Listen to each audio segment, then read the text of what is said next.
Break के बाद आपका स्वागत है। एक बड़ी खबर का रुख करते हैं। सियासी उठापटक के बीच गहलोत कैबिनेट की बैठक हुई और मुख्यमंत्री की अध्यक्षता में मीटिंग में बाकायदा बर्खास्त मंत्रियों के विभागों का बंटवारा किया गया।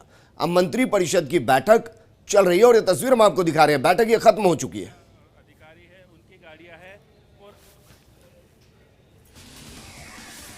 तो तस्वीरें हम आपको दिखा रहे हैं। दरअसल ये उस वक्त की तस्वीरें जब तमाम मंत्री सीएमआर पहुंचे थे।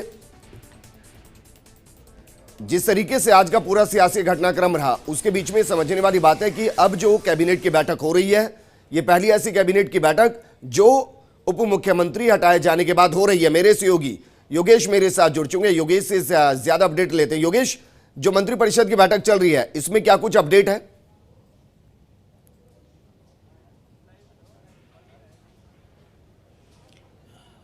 ये पहली ऐसी कैबिनेट की बैठक है इस सरकार में जो बिना सचिन पायलट की हुई है।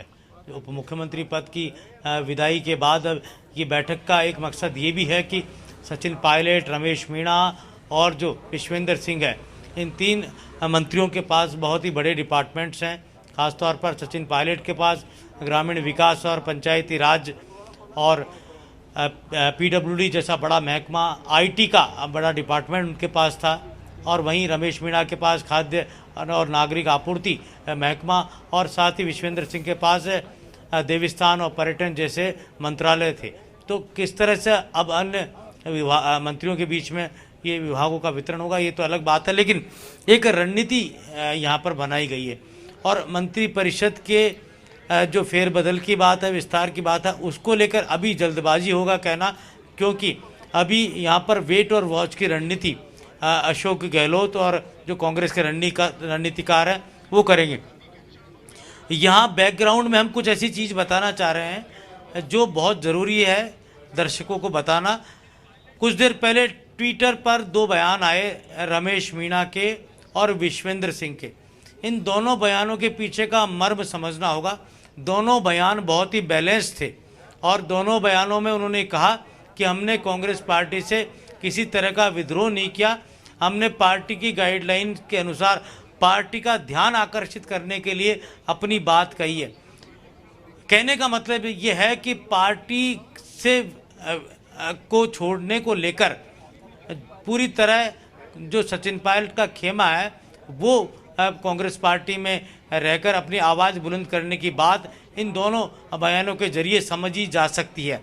तो क्या ये तमाम कार्रवाई के बाद भी कुछ ऐसी बातें हैं जो बची हैं, या इन तमाम कार्रवाई के बाद भी सचिन पायलट कैंप से कोई सुलह की, या उनके साथ जो गए विधायक हैं उनसे कोई गहलोत कैंप से कोई बातें चल रही है, कुछ रणनीतिक तौर पर क्या कुछ घट रहा है पर्दे के पीछे, ये बहुत सारी ऐसी बातें हैं जिनको हमें देर सवेर पता लगेगा। लेकिन ये ज़रूर है कि मंत्रिपरिषद की इस बैठक में गोविंद डोटासरा भी मौजूद हैं। प्रदेश कांग्रेस अध्यक्ष पद पर वो उनकी घोषणा के बाद ये पहली बैठक है जिसमें वो होंगे, और शायद ये इस बैठक के बाद हो सकता है उन्हें पूरी तरह ही प्रदेश कांग्रेस अध्यक्ष पद का दायित्व दिया जाए और जो मंत्रालय उनके पास है वो किसी और को दिए जाए। एक पद एक व्यक्ति के सिद्धांत की बातें जो लगातार उठ रही थी, उस एक पद एक व्यक्ति के सिद्धांत को गोविंद डोटासरा के जरिए लागू करने का एक संदेश दिया जाए। तो यहाँ पर जो मंत्रिपरिषद की बैठक से जो एक स्टेबिलिटी का संदेश देने की कोशिश की जा रही है, एक स्थिर सरकार देने की बात गहलोत कैबिनेट की जो रणनीति का हिस्सा होगी। इसके अलावा यहाँ पर यह भी जताया जाएगा कि ये तमाम घटनाक्रमों के बीच में भी जो सरकारी कामकाज है, जो जन कल्याणकारी बातें हैं, कोरोना से सरकार जो लड़ रही है उससे जुड़े जो फैसले हैं, उन तमाम बातों को बताएंगे। नरेश शर्मा हमारे साथ हैं। योगेश नरेश को हम जोड़ेंगे बस एक छोटे से